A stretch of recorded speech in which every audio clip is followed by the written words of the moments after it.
Hey folks, Mr. Howard here again. Forgive me if I'm a bit loopy with this one. I have been working on recording content since 8 o'clock this morning, and it's now 5. So we'll see how I do. I'm starting to lose a little bit of focus. Got to get it done though, because I got to work with you folks the rest of the week and with grading papers and stuff. I don't have time to do any more recording. So this video is going to be an introduction to Animal Farm. Animal Farm is the next major book we're going to read in class. We're going to be splitting the quarter 2 unit at this point between Animal Farm and writing a literary analysis. I lied.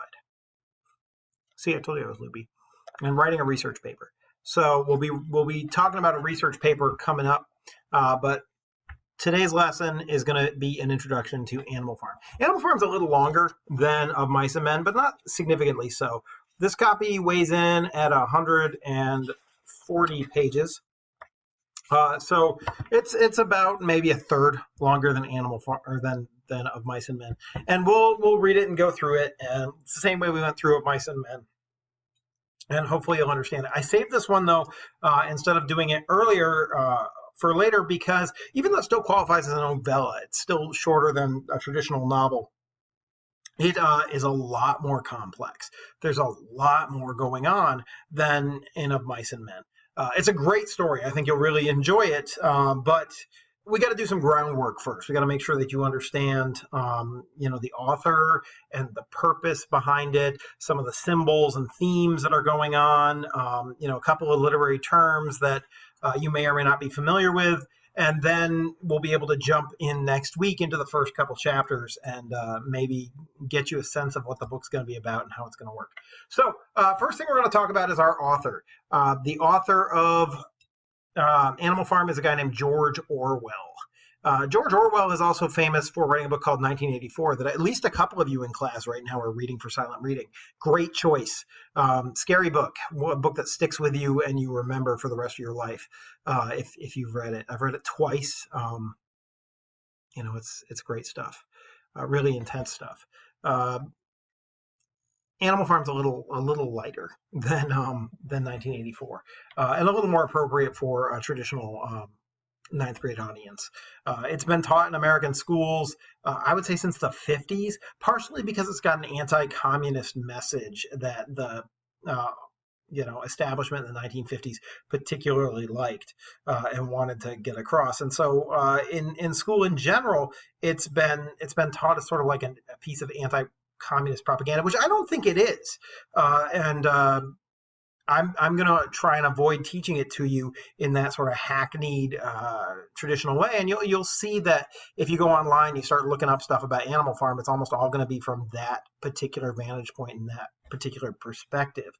I would say that in my reading of Animal Farm, it's much more of an anti-communist dictator piece. It's really about human beings and how not necessarily that communism is doomed to fail, but that maybe communism is doomed to fail because human beings are inherently greedy.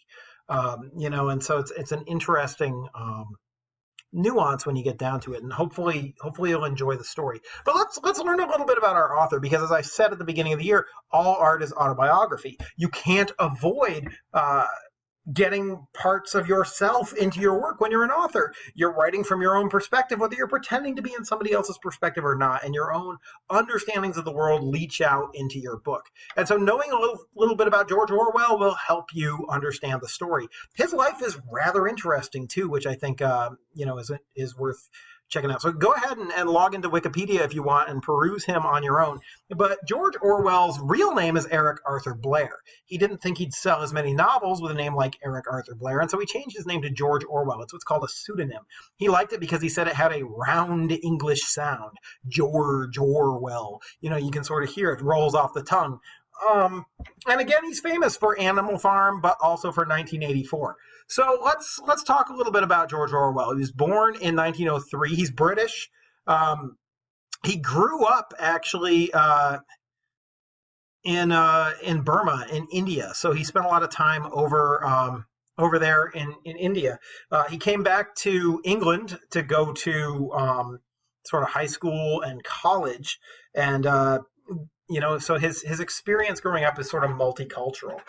He experiences what it's like overseas. He comes back and experiences what it's like in England.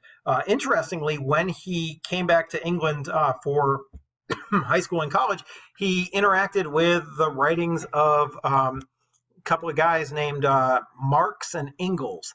Marx and Engels, of course, wrote the Communist Manifesto. And so he became a big proponent of communism. He thought that this was the New World Order, the way to be, that it would be the way that would help the most people. And he sort of got really into the idea of communism. He wanted to go back and help in Burma, and so he actually ended up becoming a policeman. And he went back to Burma and was a policeman over there.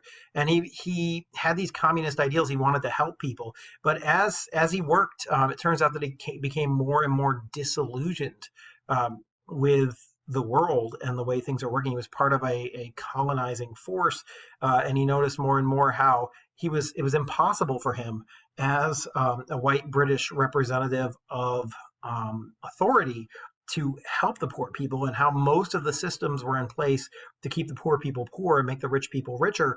And he started to get more and more frustrated and disillusioned, especially with the way that the native Indians and Burmese were being treated in their own countries by the British Empire. And he ended up not being able to stand being a policeman because it taught him to think of people in ways that he didn't want to think of people. And so he left that job, and he wrote a story about being a policeman in Burma. It was an allegorical story. We talked about allegory last time with Of Mice and Men. The story was called To Shoot an Elephant. And I would suggest anybody read it. It's about a policeman. Elephants were very expensive and worth a lot of money. And this elephant went crazy in the story and started killing people and smashing up a marketplace. And as a policeman, he was dispatched. He was sent out to kill it. But elephants are notoriously difficult to kill, and he had insufficient firearms to do it. And so it's this painfully slow process, and he's trying to kill this elephant. And he can't seem to quite do it. And the whole thing is so sad and difficult. And it turns out that the whole thing's an allegory. It turns out that the elephant is symbolic of India. And he, as a policeman, is symbolic of the British occupation. And, when you start thinking about it in those terms and how it's his job to kill this thing, but it won't die. It's a sort of a crippling sad story. It's hard to read. It's difficult, but it's a powerful piece of writing. And he wrote it about that experience. Anyway, he came back to England, and he became a high school English teacher. Represent! And did that for a little bit. He also wanted to experience what it was like to be poor. And so he basically became homeless for a little while and lived with the poor people in London to get an experience of what it was like to be sort of the poorest of the poor and the lowest of the low. And he ended up leaving his school teaching job because he had become a firm believer in communism, and this war started happening called the Spanish Civil War. Now, this is a thing that we skip over a lot of times in history class because it's not super important historically compared to World War I or World War II. It sort of happens in between them, and our history classes tend to skip from one to the other and get into the causes of them. But what's really interesting about the Spanish Civil War, it's essentially it's a microcosm of World War II. It's like a mini World War II that happens in one country. So Spain, there was a civil war going on, and there were two sides. One side was a fascist dictator named Marco, who came up from Spanish-occupied Africa and was trying to unite the country, under the guise of nationalism and fascism, and he was going to be the military dictator. And the other side was a communist side that wanted to make Spain into a communist country that was helping the people. And Orwell, being a staunch supporter at the time of communism, he decided that he was going to put his money where his mouth was. He was going to go and he was going to help the communists win the fight of Spain. He felt a compulsion to do it, and so he went and he fought on the sides of the communists in the Spanish Civil War. He ended up having to go back to England because he got shot in the throat. I mean, of all the places to get shot, I wouldn't know. He's tall, and he stood up in the trenches for a second. And he survived. He went back to England. But over the course of his time in the Spanish Civil War, he became very disillusioned with communism. He started watching the way things were, and he realized that these communists they didn't do what the communists were supposed to do. They were all supposed to be working for each other, but there were people at the top who were taking far more than their share and living off the work of the people below them.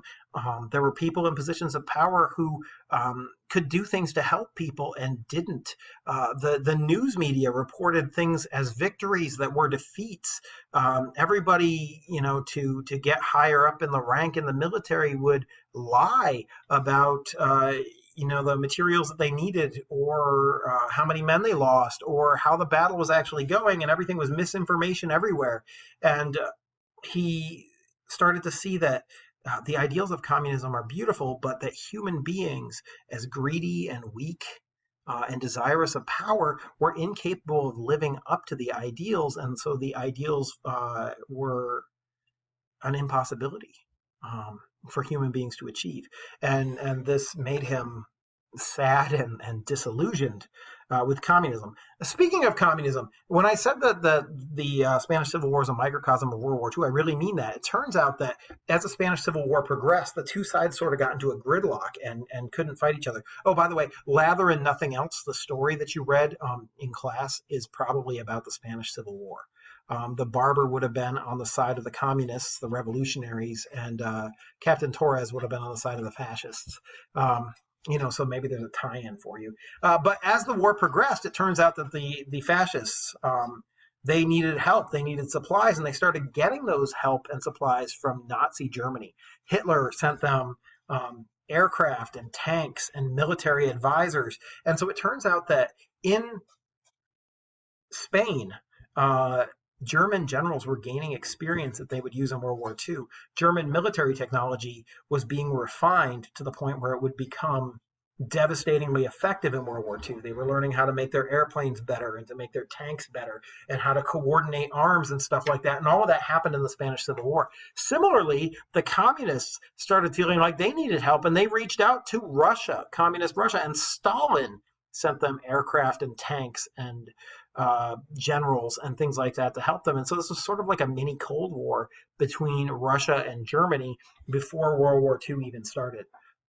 And Eric Arthur Blair, aka George Orwell, was a part of it, and he watched how it all went, and ultimately the communists lost due to their inefficiency, due to a lot of the problems that Orwell saw. And he went back to England shot in the throat, but also disillusioned with this idea of communism that he had so desperately wished to see reduce the misery and the poverty of the poorer classes in the world.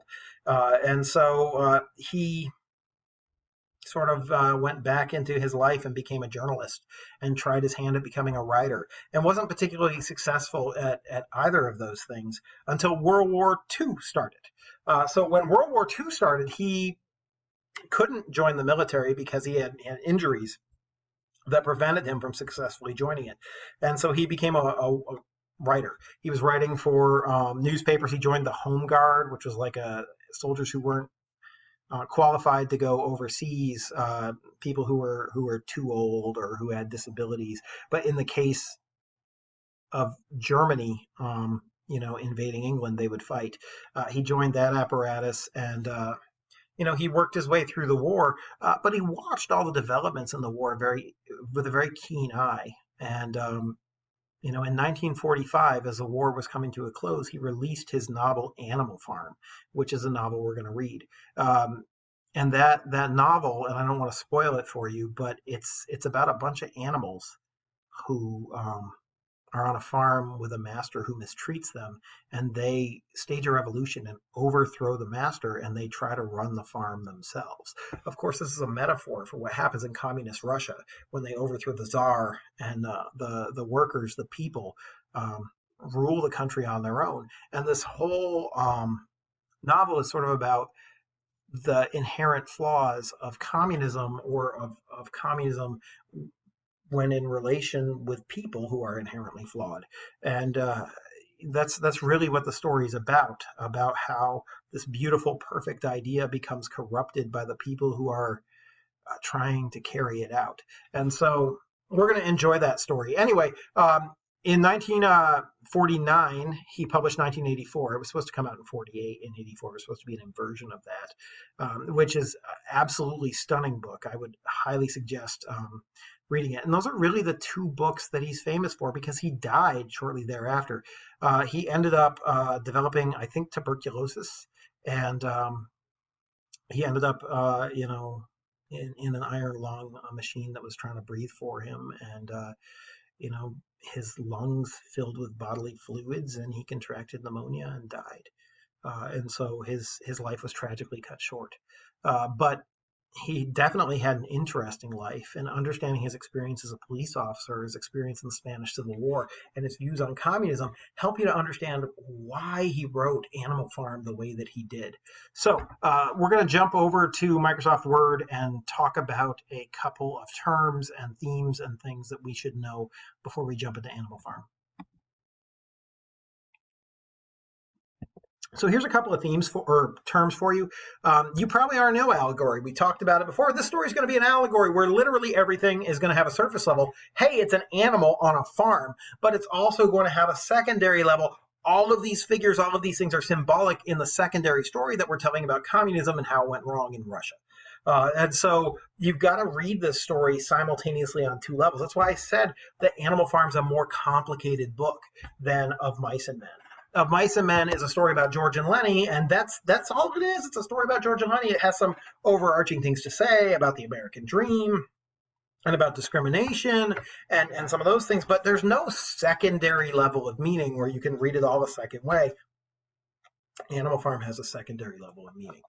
So we're getting more complicated. We're getting more nuanced in the ways that we read and understand texts. So it's an allegory. Surface level, it's a farm. They're animals. Every animal, though, has a symbolic representation in a secondary level of meaning about communist Russia, and we'll have to talk about those as we go through. Another thing that Animal Farm is a fable. Now, fables are well known. This guy named Aesop wrote a bunch of fables, the most famous of which that almost everybody knows is the story of the tortoise and the hare, right? A fable is a story that involves talking animals, and it teaches a clear moral lesson. So at the end, you know what the lesson is. In the story of the tortoise and the hare, a turtle, right? And, well, all right, it's not a turtle, it's a tortoise, but, it's slow. And a hare, which is a rabbit, decide to have a race. And of course, the rabbit's all like, I'm going to win, I'm a rabbit. And the turtle's like, I will go as fast as I can, right? And the two of them race, and you would think the rabbit would win, but the rabbit's so cocky, he runs ahead, and then he decides to take a nap, and he oversleeps, and the turtle beats him. And the lesson is slow and steady wins the race. It's better to do a little bit every day than to procrastinate the crap out of things and try and sprint it through at the end. And this is a truth. It's a moral lesson. But there's lots of other fables. One of my favorites has to do with a scorpion and I think it might be a turtle again. There's a scorpion that wants to cross a river, and the turtle is like, you'll sting me if I swim you across the river. And the scorpion's like, if I sting you, we'll both die. Of course I'm not going to sting you. What sense would that make? And so the turtle lets the scorpion crawl on his back, and he's swimming across the river. But halfway across the river, the scorpion stings him, and he's like, why? As he dies. And the scorpion's like, it's in my nature. And they both drown.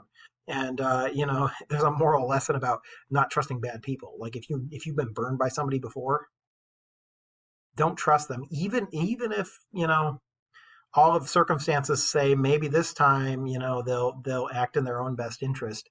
Yeah, maybe not. And so there's lots of fables out there and lots of lessons. And, we can look at a number of them if you want to. But Animal Farm, in essence, is a fable. It's a complicated fable. It's a long fable. But it's a story about talking animals that has a lesson about the impossibility of communism due to human flaws, or about horrible human nature and those sorts of greed and power drives that we have that corrupt everything around us. And so really it is a fable. So it's both of those things simultaneously. Let's talk about some themes. I've already mentioned some of them a little bit, but these are things you want to pay attention to as you read the story. Number one, I would say, and this comes in the first couple chapters, the downfalls of capitalism and monarchy. Russia as an empire was a monarchy. There was a guy named Tsar Nicholas the second, and he was the primary ruler.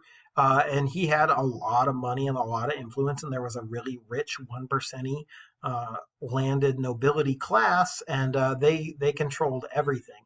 But the story's set in England, and England is definitely a capitalist situation. And so, he looks at the downfalls of the current systems of government that we have as represented by farmers and how they treat their animals. Animals, in this case, would be workers. And how well the farms do. And so we get this sense of the downfalls of the current governing systems that we as human beings have, and therefore the desire for something different, the desire for something that treats people in an equitable way, the desire for a system that,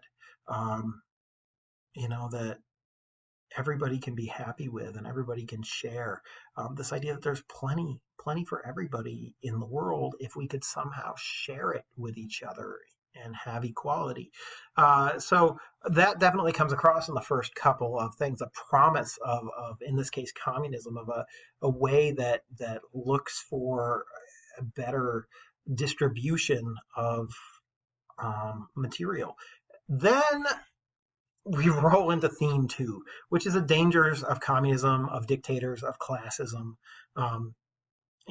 Communism sounds like such a beautiful idea, but then the animals carry it out on the farm. And I'm not going to ruin the story by telling you what happens, but, some of these animals are greedy. Some of these animals are lazy. Some of these animals are power hungry and want to have control of other animals. And how do these drives work out in a system where everybody's supposed to be equal? And some animals are hard workers and some are lazy. How is that fair? How does that work out? And so we have the dangers of communism, of trying to treat people equally when people are in fact not equal. Everybody's unique and we're not all the same. So there's that. And then, like dictators. One of the interesting things, everybody always says that no communist nation can succeed. And it's interesting that communisms, generally speaking, turn into dictatorships. Somebody gets power and then they solidify that power and retain that power.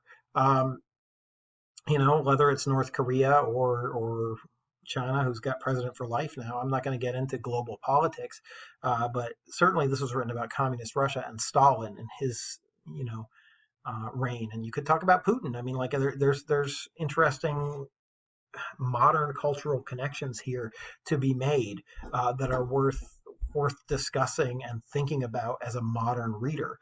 This story was written about Russia, but the way that it applies to North Korea is stunning. And we can talk about that as the story goes on. And then finally, classism. Theoretically, all animals are equal, but you have some animals that are smarter than other animals. You have some animals that are stronger than other animals. You have some animals that are carnivores, and so despite the fact that theoretically they're all supposed to be the same, they're not the same. And what happens when you stratify a country by classes? That's something that Orwell is looking at here as well. So it's another thing you want to think about as you go through and you read this story. And finally, the importance of education. One of the downfalls, at least Orwell would tell you, of communist Russia is that so many people were completely uneducated, and uneducated people are very easy to manipulate. They can't remember things. They don't know how to read, so they can't go check and see whether things that you're telling them are true or false. And so they can be manipulated in every way. And a lot of these animals represent the uneducated masses. And look at the way the leaders are able to use that to their own advantage and their own benefit as time goes on. And so one of the understated themes of Animal Farm is how important it is to go educate yourself so that you can know what's true and what's right and think for yourself. And that's one of the reasons I love the book so much. As an educator, I can't stress enough the importance of having your own thoughts, of considering the world from your own perspective, of not letting other people inform all of your decisions for you. That's why I tell you not to Google answers, because I want you to think of your own answers for yourself.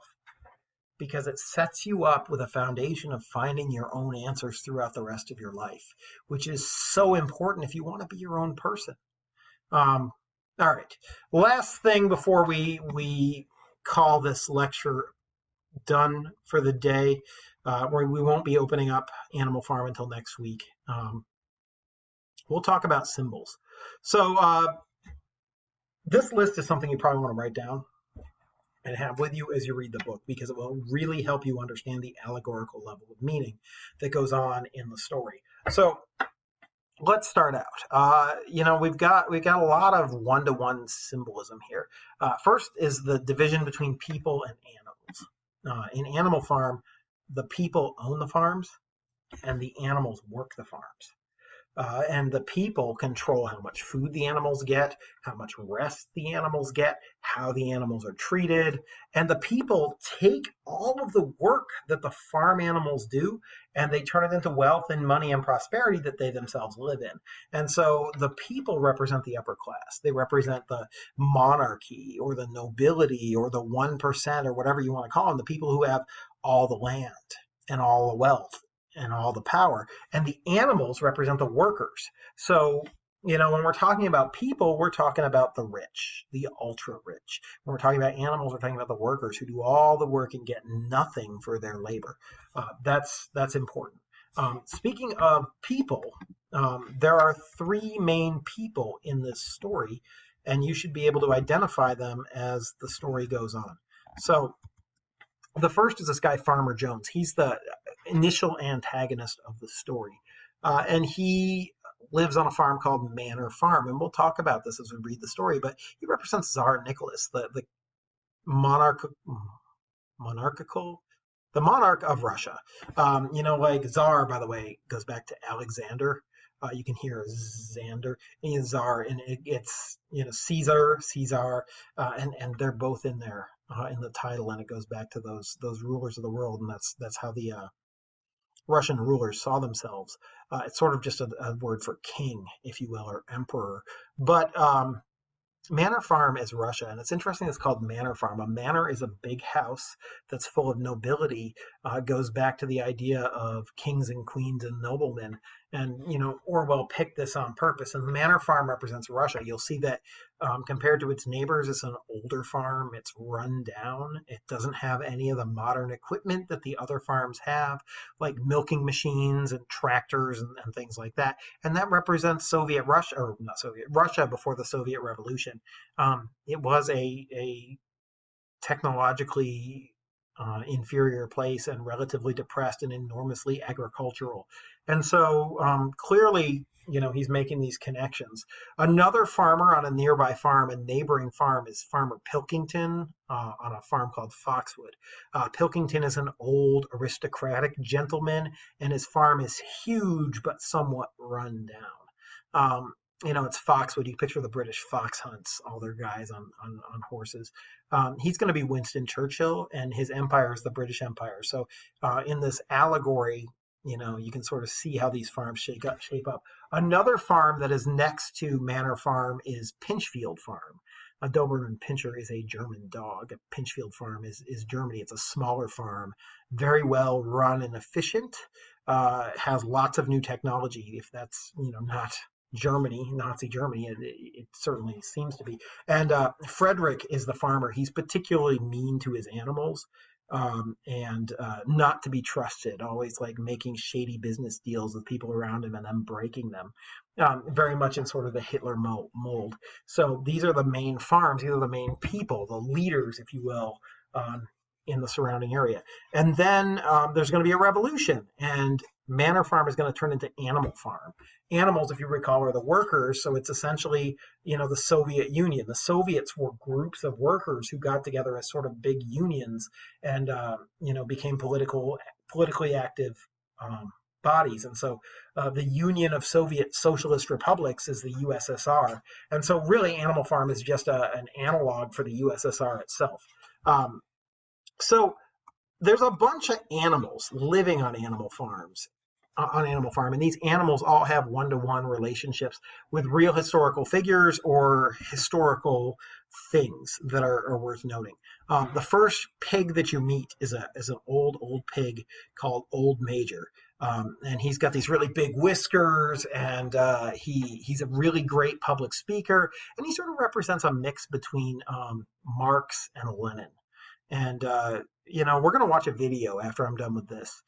You'll watch a video on the Russian Revolution, and you need to pay attention to these names in that video, because what goes on with these characters is going to go on with the characters in Animal Farm. And in order to understand that second level, you got to have some understanding of the Russian Revolution.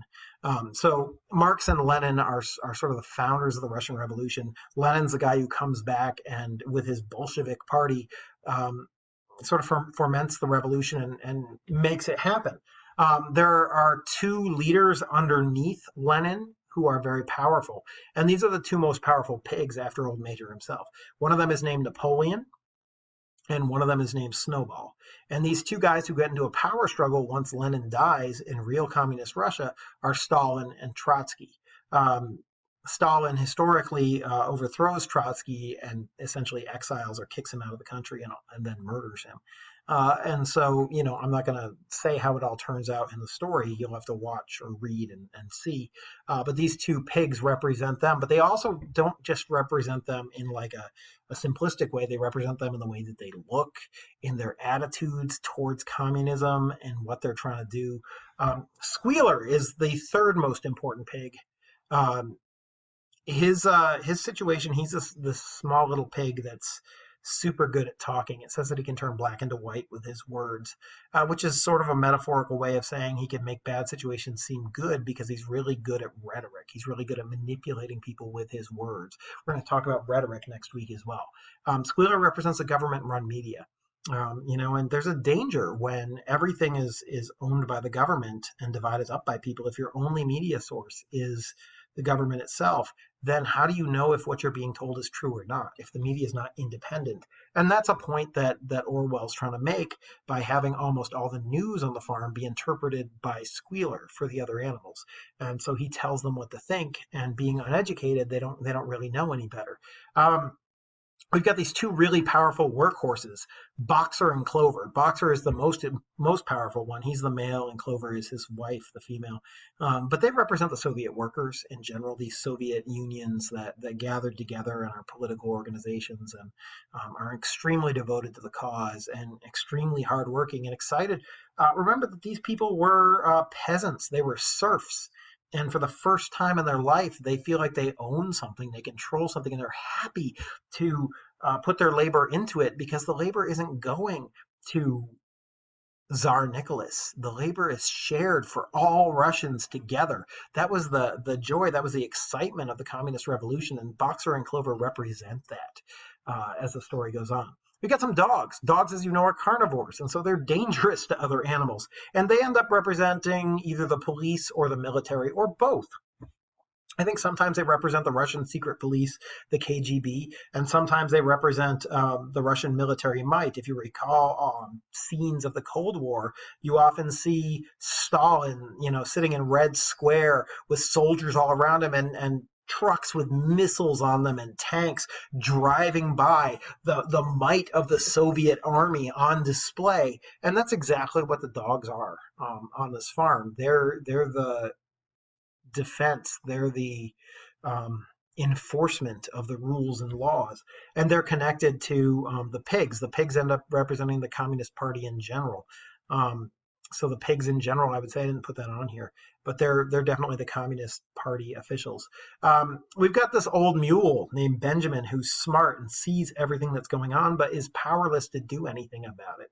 And so he represents the academics, the highly educated, who can see what's happening, but they don't have any power. They don't have any influence. They can't change the result.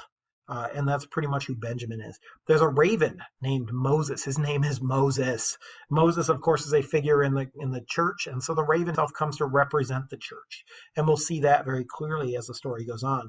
Initially, the communists in communist Russia wanted to get rid of the church because they saw it as a competing factor with their grand vision for the workers' happiness. If everything was equal, they wouldn't need the church anymore. The way the communists initially thought of the church was as a what's called a quote unquote opiate for the masses. In other words, people's lives are so terribly miserable in the day to day that they need this hope of heaven so that it makes their work bearable, because they feel like when they die, they're going to go to a better place. Their life sucks. At least they could have the hope that they're going to go to a better place when they're dead. But the communists think that once the communist utopia, the communist paradise starts, you won't need that anymore because your life will be good as it is. You won't need that hope of paradise later. So you want to watch Moses and how he disappears and how he comes back, and maybe think about why. There are sheep. The sheep are the stupidest animals on the farm. They can't learn anything. They can't learn how to read and write, and they're easily manipulated. They are also the most plentiful animals on the farm, and so their vote counts the most.